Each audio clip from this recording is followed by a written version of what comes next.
In the 1980s, Britain declared war on VHS tapes. Not drugs, not gangs, movies. Politicians, tabloids, and crusaders branded certain horror films as so corrupting, so dangerous, they had to be wiped from existence.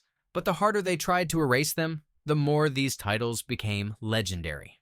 What kind of film gets accused of destroying society? Grab your remote, because we're diving into 17 video nasties that terrified censors and thrilled audiences anyway. Cannibal Holocaust 1980. Few films carry the reputation of Cannibal Holocaust, the jungle nightmare that critics swore was too real for fiction. Ruggero Deodato's found footage experiment follows a documentary crew lost in the Amazon, only for their shocking fate to be revealed in reels of recovered film. The result? A grotesque blend of cinema verite and gut-wrenching spectacle that left even seasoned horror fans speechless. The hysteria hit new heights when Italian authorities believed the film depicted actual murders. Deodato was dragged into court and charged with homicide. To prove his innocence, he had to bring his cast members into court alive and breathing. That legal stunt only cemented the film's infamy. Meanwhile, in Britain, Cannibal Holocaust became the poster child for the video nasties scare. The animal killings were deemed unforgivable, the violence was considered sadistic, and the overall tone was judged far beyond acceptable. But here's the twist. While critics and censors condemned it, underground fans passed around bootleg copies as if they'd uncovered contraband gold. The VHS was whispered about in playgrounds and swapped between collectors like dangerous treasure. Love it or hate it, Cannibal Holocaust represents the pure essence of what the nasties symbolized. A cinematic line too bloody, too raw, and too dangerous for polite society. It wasn't just a film. It was a crime scene, a courtroom battle, and the spark that ignited Britain's censorship panic. For many, Cannibal Holocaust still stands as the most notorious banned movie in history. Watching it feels like stepping into a dare you're not supposed to accept. The Evil Dead, 1981. Sam Raimi was just 22 when he unleashed the Evil Dead on the world. And it hit Britain like a possessed chainsaw. A group of friends isolated in a woodland cabin, a cursed book, and relentless demonic mayhem. It sounds like a setup you've seen 100 times, but this was the original shockwave. What made it unbearable for censors wasn't just the violence, it was the gleeful way the film reveled in it. Shot on a shoestring budget with gallons of fake blood and latex effects, Raimi's vision turned horror into a manic roller coaster. Limbs flew, faces melted, and audiences screamed with a mixture of fear and laughter. The low-budget grit only made it worse for regulators. It looked raw, unpolished, and dangerously real compared to glossy Hollywood productions. When Britain's moral guardians discovered teenagers were renting it at their corner video shop, panic set in. Tabloids shrieked about depravity sneaking into living rooms. Police raided video stores and seized copies, treating a horror tape like contraband. Ironically, banning it only made The Evil Dead legendary. Today, it's celebrated as one of the greatest horror franchises ever made, with sequels, TV shows, and endless homages. But in the 1980s, it was considered an unholy menace corrupting Britain's youth. The truth? Raimi wasn't corrupting anyone. He was teaching a generation that horror could be bold, scrappy, and wildly inventive. That's why The Evil Dead went from public enemy number one to one of the most beloved cult classics of all time. I Spit on Your Grave, 1978. If one title ignited outrage more than any other, it was I Spit on Your Grave. Released in 1978, this raw revenge tale followed a woman attacked by a group of men, only for her to exact gruesome justice on each of them. For Britain's censors, that storyline was intolerable. They branded it sadistic, degrading, and morally bankrupt, insisting it had no place on British shelves. Seizures were swift and unforgiving. Local councils pulled it from rental stores, police confiscated tapes, and the press roasted it with headlines about society's decline. Mary Whitehouse, the face of Britain's anti-nasty crusade, singled it out as proof that films were poisoning family values. The British Board of Film Classification eventually banned it outright. What's fascinating is how differently it was received elsewhere. Some saw it as exploitative trash. Others viewed it as a shocking but bold statement about power, trauma, and vengeance. The debate rages on to this day, and that's what made it such a lightning rod during the Nasties panic. Collectors, of course, made it a must-have. The more it was banned, the more fans whispered about it in hushed tones. Owning a copy was like holding forbidden fire in your hands. For many horror buffs, it became the ultimate test of whether you could stomach cinema's darkest offerings. Love it or despise it, I Spit on Your Grave crystallized the Nasties era's biggest fear. That films could corrupt, disturb, and divide entire societies. In reality, all it did was prove how much power cinema holds when it dares to shock. The Last House on the Left, 1972. Before Wes Craven reinvented horror with A Nightmare on Elm Street, he unleashed a raw and brutal debut. The Last House on the Left. Shot in 1972 on a tiny budget, the film told the story of two young women who encounter a gang of criminals, leading to violence so extreme it was considered unwatchable. Britain's authorities declared it too disturbing for public consumption, and it quickly joined the Nasties blacklist. What unnerved censors most wasn't just the violence itself, it was the way the film refused to sugarcoat it. There was no glossy Hollywood sheen, no reassuring fade to black. Craven shoved audiences face first into cruelty, then twisted the knife further by showing the girls' parents deliver equally brutal payback. That cycle of violence blurred the line between villains and victims, leaving viewers morally shaken. The ban only amplified its reputation. Rumors spread that watching the film could scar you for life. Video stores were raided, copies destroyed, and yet underground traders sold it from the trunks of cars to eager fans desperate to see what the fuss was about. Decades later, it's viewed as a landmark in exploitation cinema, a crude but daring film that showed just how far directors were willing to push boundaries. While many can't stomach it even today, its place in horror history is undeniable. The Last House on the Left didn't just disturb British audiences, it set the tone for the entire Nasties era. If films could provoke this much outrage, censors decided, then maybe all home video needed to be controlled. Tenebrae, 1982. By the early 1980s, Dario Argento was already known as Italy's master of stylish horror. But with Tenebrae, he went further than ever. A slick giallo thriller about a writer stalked by a razor-wielding killer. The film fused art house visuals with shocking bursts of violence. In Britain, that combination proved lethal. Censors claimed its murders were too explicit, too eroticized, too dangerous for the shelves. The irony? Argento wasn't some underground hack. He was an international filmmaker admired for his use of color, camera movement, and psychological tension. Yet when Tenebrae landed on VHS in Britain, it was treated like a criminal threat. Police raided stores and seized tapes, adding it to the Nasties index. What terrified officials wasn't just the bloodshed, it was the craftsmanship. Argento turned violence into cinematic ballet, and to nervous regulators, that artistry made it even more corrupting. They feared young viewers would glamorize or even mimic what they saw. Of course, that only made the film more irresistible to horror fans. Collectors treasured bootleg copies, praising the hypnotic camera work and unnerving soundtrack. Critics split down the middle. Some called it tasteless garbage. Others hailed it as genius. Decades later, Tenebrae is celebrated as one of Argento's finest works, a film that elevated slashers into stylish nightmares. But in the 1980s, Britain, it was branded as a public menace. Its legacy shows how the Nasties list didn't just target cheap gore, it also swept up visionary artistry, punishing filmmakers who dared to blend elegance with horror. Cannibal Ferox, 1981. If Cannibal Holocaust was the spark, Cannibal Ferox was the gasoline. Released in 1981, this Italian shocker was brazenly marketed as banned in 31 countries, practically daring authorities to outlaw it. Director Umberto Lenzi cooked up a jungle nightmare filled with violent tribes, drug dealers, and enough carnage to make censors choke. In Britain, it was quickly labeled a video nasty and pulled from circulation. What made Cannibal Ferox so infamous wasn't just its extreme imagery, it was the way it leaned into controversy. Posters screamed about its ban status. Trailers promised audiences the most violent film ever made.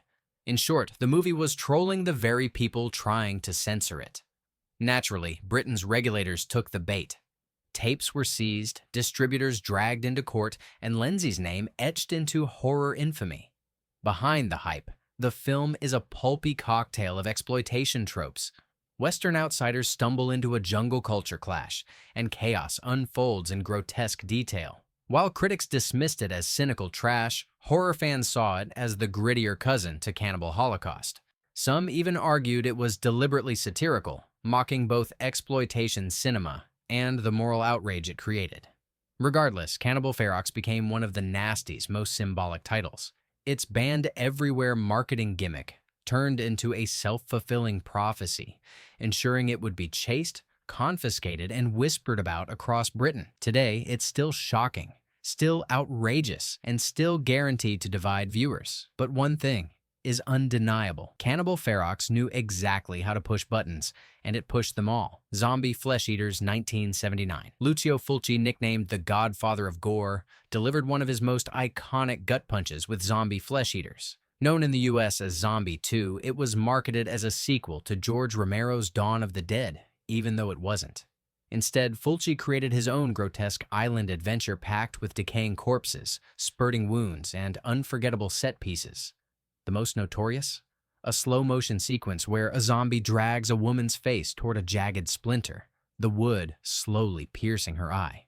British censors couldn't handle it. That single moment became shorthand for everything obscene about horror. The film was yanked from shelves, copies seized, and Zombie Flesh Eaters became another victim of the Nasties purge. Ironically, the film also had a sense of weird artistry. Fulci's zombies didn't just shamble, they oozed rot, covered in worms and soil, as if they genuinely clawed up from centuries underground. The makeup effects were groundbreaking at the time, and the eerie Caribbean setting gave it a unique flavor compared to suburban American slashers. Censors didn't care. To them, it was violent filth corrupting youth. Yet horror fans loved it precisely because of its excess. Bootleg tapes circulated like prized relics, each copy passed along with whispered warnings about that eye scene. Today, Zombie Flesh Eaters is considered one of the greatest zombie films ever made. But in the 1980s, Britain, it was treated as if it might cause society itself to rot from the inside. Nightmares in a Damaged Brain, 1981. If you want to know how serious Britain was about the Nasties, look no further than Nightmares in a Damaged Brain. This low-budget American thriller, also known as Nightmare, didn't just get banned. It sent its UK distributor to jail. The film follows George, a recently released mental patient plagued by hallucinations that blur into violent acts. What made censors furious was the combination of graphic murder scenes and surreal dream sequences. The BBFC called it sadistic and incoherent. Police raided shops and confiscated tapes, but that wasn't enough. Distributors were prosecuted under the Obscene Publications Act, and one unlucky man even served time in prison for renting it. That case sent shockwaves through the video trade. Suddenly, selling a horror tape wasn't just risky. It could ruin your life. For shop owners, Nightmares in a Damaged Brain became the cautionary tale. Stock the wrong movie, and you might lose your freedom. As for the film itself, critics blasted it as exploitative junk. Yet for horror fans, the notoriety was irresistible. Owning a copy meant you had a tape so dangerous, the government literally locked people up for it. Bootleggers profited, fans bragged, and the movie's reputation soared far beyond its actual quality. In the Nasties era, Nightmares in a Damaged Brain wasn't just a film. It was Exhibit A in Britain's war on VHS. And for many collectors, that's exactly why it remains legendary. Possession, 1981. Most Nasties were low-budget splatterfests. Possession was different. Directed by Andrzej Żuławski and starring Isabella Gianni and Sam Neill, it was an art house descent into madness, disguised as a relationship drama. The story follows a crumbling marriage that spirals into screaming fights, nervous breakdowns, and yes, surreal horror involving a monstrous creature. When Britain's censors got hold of it, they didn't see art. They saw insanity. The violent confrontations, the hysteria, and the grotesque imagery pushed them over the edge. They banned it outright, lumping it in with grindhouse gore despite its prestigious performances and high production values. What really shocked viewers was Ajani's performance. Her infamous subway scene, where she thrashes and convulses in a frenzy of emotion, became one of the most disturbing moments in cinema history. Critics praised her bravery, but to censors it looked like chaos, filmed for shock value. By banning Possession, Britain inadvertently turned it into a cult object. Horror buffs hunted down foreign tapes, while cinephiles argued that the government had no idea what they were censoring. Here was a film that wasn't just bloody, it was brilliant, bizarre, and deeply unsettling. Today, Possession is hailed as a masterpiece of psychological horror.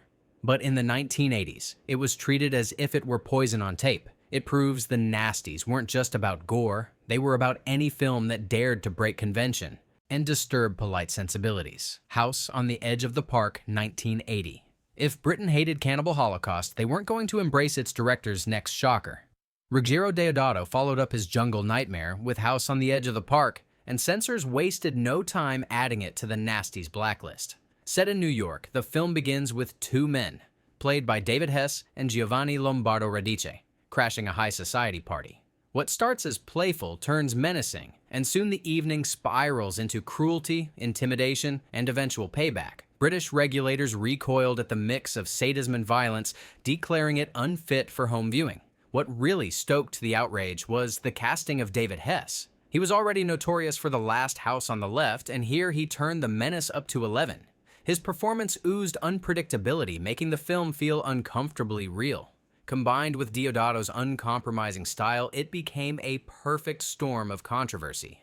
Predictably, the ban made it a collector's gem. Fans swapped copies under the counter, fascinated by how raw and dangerous it felt. Critics dismissed it as exploitative junk, but horror communities embraced its gritty atmosphere and tense performances. House on the Edge of the Park symbolized how the Nasties era treated films as guilty by association. If a director or actor had a controversial past, their work was automatically suspect. Deodato couldn't escape his own reputation, and Hess couldn't outrun his villainous image. In the end, the film became infamous, not just for its content, but for the way it embodied the paranoia of the time. Britain didn't just censor horror, they censored anything that dared to feel too real. Inferno, 1980. By 1980, Dario Argento was already infamous for turning nightmares into art. His follow-up to Suspiria, titled Inferno, was a surreal plunge into fire, water, and blood. It told the story of siblings uncovering a secret witch's lair beneath New York apartments, blending occult imagery with dazzling, dreamlike horror. For horror fans, it was hypnotic. For British censors, it was another red flag.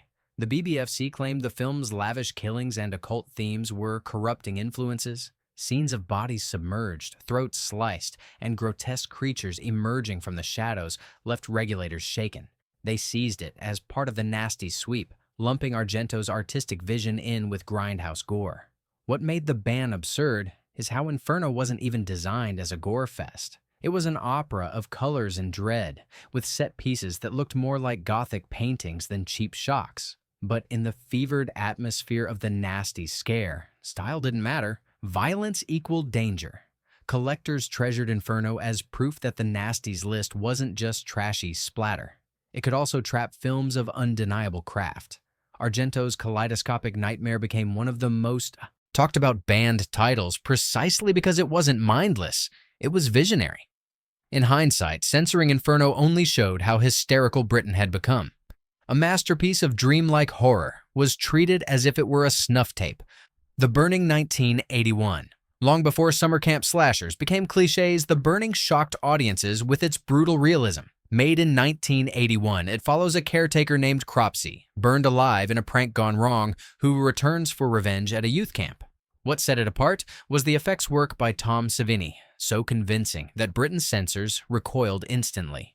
The notorious raft sequence, where Cropsey butchers a group of campers in rapid succession, became one of the defining Nasties moments. The violence was choreographed with shocking precision. Machetes, axes, and screaming teens packed into a few unforgettable minutes. For horror buffs, it was jaw-dropping. For British regulators, it was unacceptable. The BBFC quickly pulled The Burning from shelves, citing its sadistic edge and excessive dwelling on gore.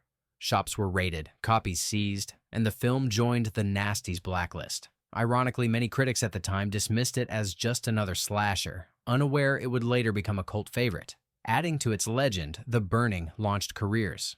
A young Holly Hunter, Fisher Stevens, and Jason Alexander, yes, George from Seinfeld, appear among the doomed campers. But none of that mattered to the censors. The gore was enough to earn it pariah status. Today, it's hailed as one of the great early slashers, praised for its atmosphere and Savini's uncompromising artistry. In the Nasties era, though, it was treated like contraband too dangerous for British homes. Snuff, 1976. Of all the Nasties, none were as infamous for marketing as Snuff. The film itself began as a cheap exploitation flick called Slaughter, a rough Argentine production with little fanfare. But then, American distributors added a new ending, staged to look like a real murder captured on film. They rebranded it as Snuff, plastered posters with the tagline, "Made in South America, where life is cheap," and unleashed chaos. In Britain, the reaction was nuclear. Newspapers screamed about death on tape. Politicians demanded police intervention. Parents feared kids were renting movies of real killings. Authorities seized it, and it became one of the Nasties' most notorious entries. The truth? The so-called snuff scene was fake, cobbled together with clumsy editing and rubber effects, but the damage was done.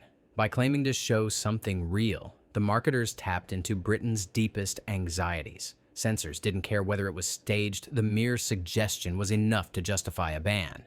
Collectors craved it precisely because of the controversy.